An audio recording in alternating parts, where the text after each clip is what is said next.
여러분은 창세기에 나오는 하나님의 창조 이야기를 어떻게 생각하고 계신가요? 새로 얻은 하나님께 대한 느낌은 이들의 세계관과 가치관을 송두리째 바꾸었습니다. 한마디로 말하면 세상을 다른 눈으로 보게 되는 것이죠.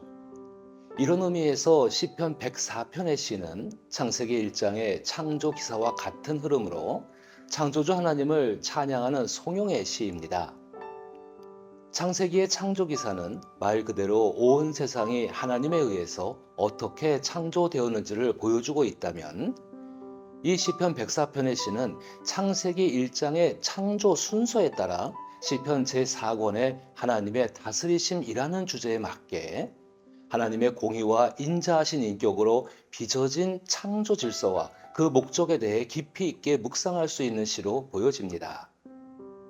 특히 창세기 1장 1절과 2절을 보면 창조주이신 하나님께서는 태초의 혼돈과 공허함 그리고 흑암이 가득한 세상에 창조주로서 운행하고 계심을 주목하게 합니다. 그리고 이어지는 1장의 창조의 순서들을 잘 살펴보면 하나님께서는 혼돈 속에서 질서를 세우시고 공허함을 풍성함으로 채우셨으며 흑암 가운데 빛을 창조하셨음을 알 수 있죠. 이는 피조 세계를 하나님의 인격과 섭리 안에서 특정한 목적대로 창조하셨음을 알 수 있습니다.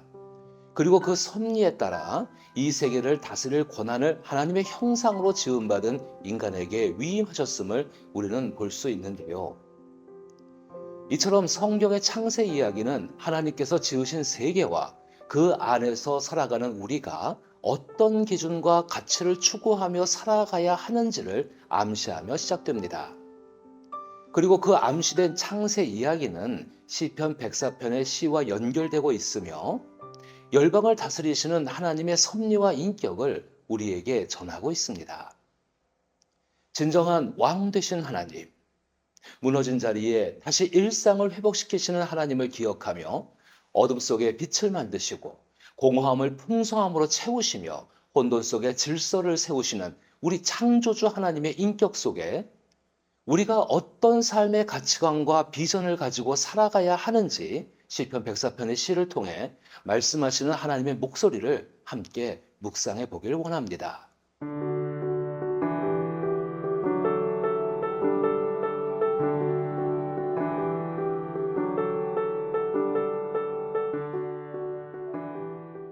시편 104편의 대략적인 구성을 보면 창세기 1장의 천지 창조 순서를 따라가고 있는 듯한 인상을 주는데요. 특히 1절에서 4절의 말씀은 어둠 속에 빛을 만드시고 물과 물 가운데 궁창을 만드신 창조의 첫째 날, 둘째 날의 모습을 연상하게 합니다. 창세기에서는 하나님께서 말씀으로 빛이 있으라 하시니 빛이 있었으며 태초에 혼돈의 물로 가득한 세상을 하늘을 중심으로 하늘 위의 물과 하늘 아래의 물로 나누십니다. 그러나 이러한 창조주 하나님의 창조 행위를 시편에선 영광스러운 왕의 모습으로 의인화하여 묘사하고 있는데요. 하나님께서 마치 옷을 입듯이 빛을 입으셨다. 그리고 고대 근동 지역에서 혼돈을 상징하는 물에 하나님의 누각의 들보를 얹고 하늘에 있는 구름과 바람을 수레와 날개로 삼아 다니시며 창세기 1장 2절에서 말하듯 하나님의 영이 물 위에 움직이고 있는 모습을 이미지화합니다. 이것은 당시 이스라엘 백성들에게 익숙한 고대 근동의 신화적인 전개 방식을 토대로 그들이 경험한 하나님의 왕권을 묘사하고 있는 것인데요. 자, 여기서 우리가 주목해 볼 것이 있습니다. 여기서 혼돈에 대한 신들의 싸움을 그린 고대 근동의 신화적인 내용과 시편 104편에서 묘사하고 있는 혼돈을 상징하는 물이 창조주 하나님의 질서 안에서 물의 이미지가 어떻게 변화되는지를 주목해 보는 것이죠. 왜냐하면 성경 안에선 특히 시편에서는 악인과 복 있는 사람이라는 두 상반된 존재에 대해 나누고 있기 때문입니다. 쉽게 말하면 성경에서는 악인을 하나님의 창조 질서와 관계없이 자신이 좋은 대로 자신의 유익을 위해 다른 이들을 억압하고 가해하는 것을 서슴지 않는 하나님과 관계없이 행동하는 사람들을 이야기합니다. 그리고 복 있는 사람은 하나님의 말씀을 주야로 묵상하는 자, 즉 하나님의 창조 질서 안에서 하나님의 말씀을 근거로 하나님과 관계를 맺으며 자신의 운명을 하나님께 거는 사람들을 말하죠. 따라서 창세기의 창조 이야기에 담긴 하나님의 우주적 원리를 이 시편 104편에서는 조금 더 하나님의 다스리심과 하나님께서 피조 세계와 어떻게 관계를 맺고 있는지에 집중하며 혼돈이 가득한 세상을 다스리시는 하나님의 인격을 더욱 느낄 수 있게 해줍니다. 이것은 당시 고대 근동의 신화에 등장하는 신들과는 매우 다른 모습이었습니다. 따라서 이스라엘은 그들이 경험한 하나님을 신학적인 체계로 구체화하는 과정에서 그들에게 익숙한 고대 신화 유형을 차용하면서 더욱 이해하기 쉽도록 창조주 하나님과 그의 피조물인 우리가 어떤 관계 안에 있는지 강조하고 있는데요. 이것은 5절부터 26절까지 이어지는 땅의 기초를 세우시며 그곳에 창조 행위를 하시는 하나님을 통해 더욱 분명하게 드러납니다. 고대 신화에서 혼돈을 가져다주는 물은 세상을 위협하는 난폭함으로 그려지거나 싸움을 통해 정복되어야 하는 존재로 그려집니다. 그러나 시편 104편에서 그려지고 있는 혼돈의 물의 이미지는 단지 창조주 하나님 앞에서 잠잠해질 수밖에 없는 순종하는 존재로 표현되고 있습니다. 이것은 마치 복음서에서 예수께서 풍랑이 부는 바다에서 파도를 꾸짖으시고 잠잠하게 하셨던 장면을 떠오르게 합니다.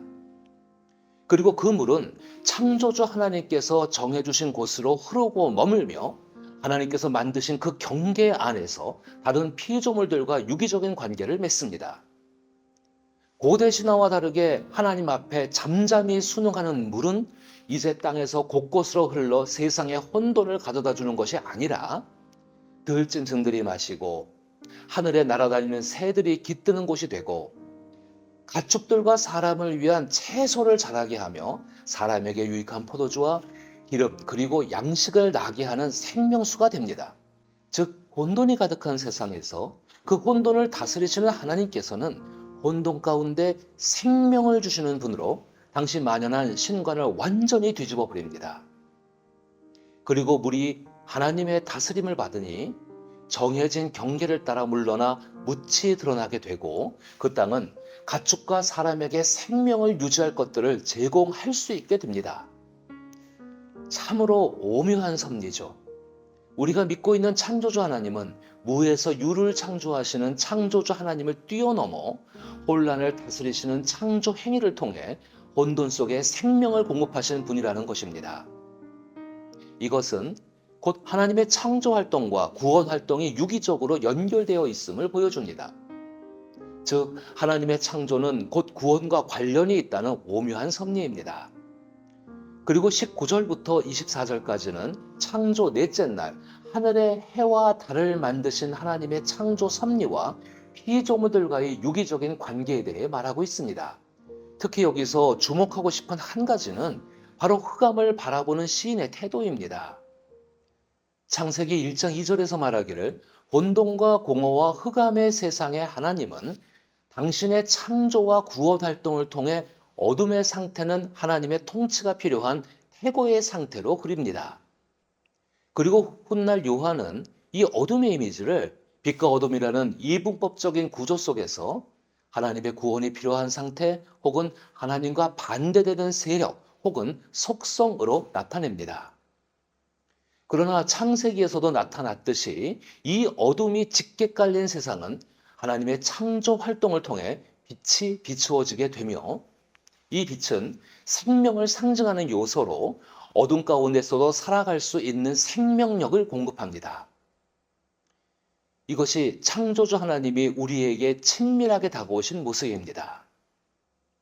이에 흑암에도 빛이 있어 산림의 모든 짐승들이 먹고 생존할 수 있게 되었고 해가 돋으면 산짐승들은 물러나며 사람이 낮에는 생산적인 활동을 통해 하나님께서 만드신 이 피조세계 안에서 먹고 생활할 수 있도록 정교한 지혜로 서로 유기적으로 살아가고 있음을 말하고 있습니다.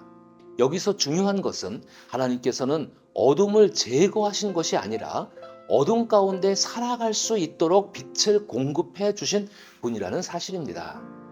우리는 빛과 어둠의 양면성을 부정하고 싶지만 성경은 이 두 가지의 상반된 상태를 두고 어느 것 하나 정복되어야 할 대상으로 보는 것이 아니라 하나님의 창조 활동과 구원 활동의 섭리 속에 서로가 유기적으로 상호 의존적인 삶을 살아가고 있는 지혜를 바란다는 사실에 우리 신앙인들이 깊이 있게 생각해 보았으면 좋겠습니다. 이것을 사도 바울은 로마서 8장 28절에서 복음의 가장 위대한 진리인 모든 것이 합력하여 선을 이룬다는 믿음의 고백으로 말하고 있죠. 그리고 이어진 25절에서 26절의 말씀은 창조 다섯째 날 물속에 번성하여 움직이는 모든 생물을 종류대로 만드신 일을 떠올리게 하며 특히 26절에 나오는 리오야단이라는 혼돈과 난폭함의 상징인 고대 신화적인 괴물까지도 하나님의 다스림 속에 있음을 말하며 창조주 하나님의 왕권이 더욱 강조되도록 하고 있습니다. 바로 이것이 시편 제4권에서 강조하고 있는 친밀한 하나님의 다스리심의 권위를 찬양하는 매우 풍성한 하나님에 관한 시인의 고백입니다.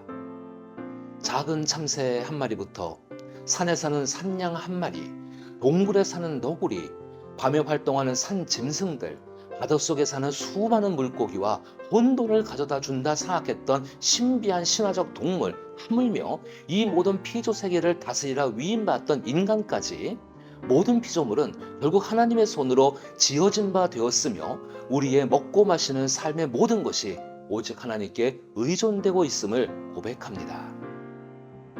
즉 이 모든 피조 세계가 서로 균형 있고 조화롭게 살아가는 데는 하나님의 능력 있고 친밀한 돌보심이 필요한 것이지요. 이렇게 시편 104편의 기자는 여호와의 영광, 즉 하나님께서 연속해서 이루어 나가시는 창조와 구원의 행위로 억압된 자들에게 새 힘과 새 생명을 주시는 선하신 하나님만을 평생토록 찬양하기를 다짐하며 하나님의 섭리에 대해 응답합니다.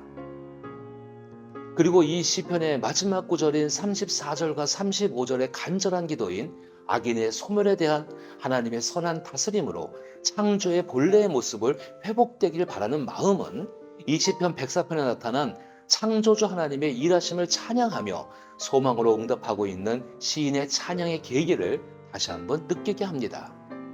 이렇게 살뜰하게 보살피시는 선하신 하나님의 일하심이 있지만 사실 104편의 시인은 아직 고통 가운데 있음을 알 수 있습니다.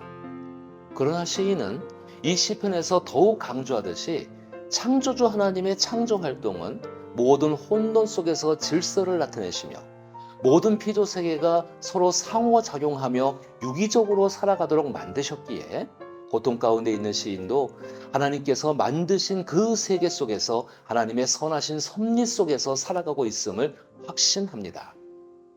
따라서 시인이 그렇게도 싫어하는 이 세상의 혼돈을 가져다주는 죄인들, 악인들, 끝내 선한 통치에 순종하지 않는 사람들조차도 리워야단이 하나님의 선하신 통치와 섭리에 순종하였듯이 악과 죄가 하나님 안에서 사라지고 하나님이 창조하신 원래의 모습대로 회복되길 원하는 거죠.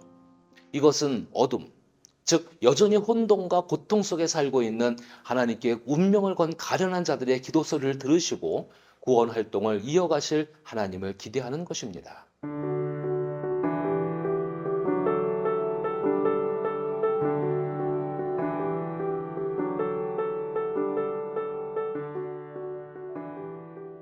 우리는 시편 104편을 통해서 시편 제4권이 말하고 있는 하나님의 다스리심, 창조주이신 주 하나님께서 열방을 어떻게 통치하시는지 왕으로서의 그 나라의 질서에 대해 묵상할 수 있었습니다. 특히 포로기라는 극심한 고통의 시간을 지나오면서 혼돈을 다스리시고 그 안에 빛을 비추시며 당신의 창조와 구원 활동을 영원까지 이어가신다는 신뢰가 주는 믿음의 고백은 우리가 어떤 상황 가운데서도 살아가는 생명력을 공급받을 수 있도록 희망을 줍니다. 이러한 시편 기자의 간절한 바람은 수세기 이후 예수 그리스도를 통해 더욱 구체적으로 우리에게 하나님의 인격이 드러나게 되었습니다. 시편 제4권의 결론부이며 서론에 해당했던 90편에서 92편의 응답의 역할을 하고 있는 시편 104편은 창조주 하나님의 공정한 심판이 결국 이 땅을 회복하게 하실 하나님의 말씀과 약속의 성실한 것임을 믿는 신뢰와 함께 하나님을 찬양하고 송축할 수 있게 인도하는 것입니다. 이렇게 시편 제4권은 결론으로 향할수록 하나님의 질서와 하나님의 인격 안에 있는 자신의 안전함과 회복적 미래를 소망하며 점차 할렐루야 하나님을 찬양한다는 시편 제5권의 주제로 인도합니다. 우리는 이렇게 시편 제4권의 신앙과 교훈 그리고 창조주 하나님에 대한 섭리를 더욱 알아가면서 하나님께 운명을 걸고 혼돈과 어둠이 가득한 세상 안에 살아갈 때 어떻게 견디고 인내하며 살아가야 할지 지혜를 얻을 수 있습니다. 하나님은 당신께서 하신 말씀과 약속에 성실하신 분이십니다.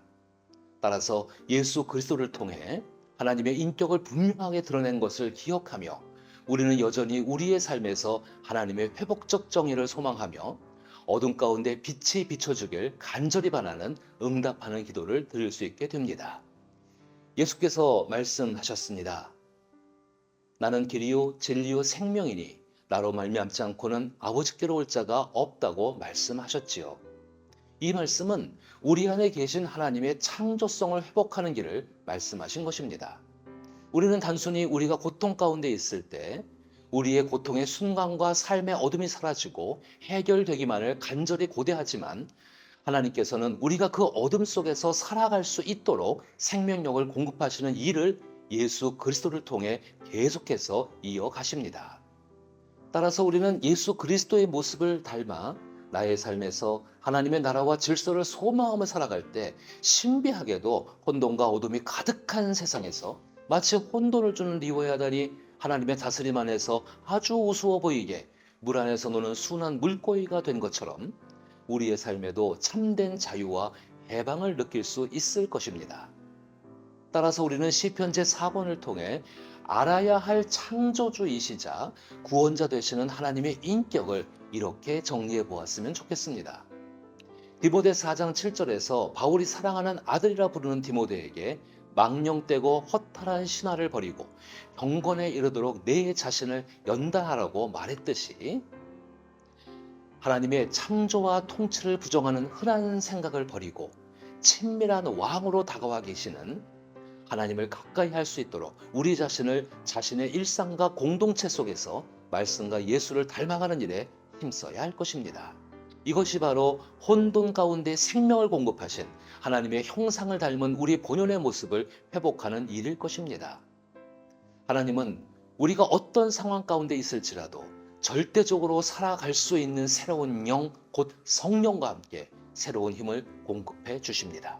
따라서 여러분도 일상 가운데 자신이 하나님 안에 있음을 잊지 않고 우리 삶 가운데 영원한 빛으로 오신 예수 그리스도를 본받아 자유한 삶을 살아갈 수 있길 나사렛 예수 이름으로 축복합니다.